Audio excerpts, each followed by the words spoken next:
What's up guys, Jordan here from Detail Woodworks, and today we're looking at the mechanics behind a electric pull-out drawer.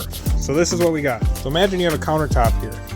This is what goes on behind the countertop. This cord right here I had to feed through and run along the arm that circles around. Once we set the slides and take this arm and run it out this way, we attach it to the side of the slide and run the cord behind the plate. This cord eventually will end up outside the side of the cabinet and down into an outlet somewhere along the wall here.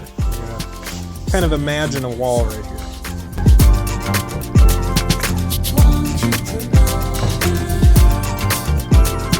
Hope this sparked your curiosity, and let us know if you have any other questions about cabinets, because we can answer them.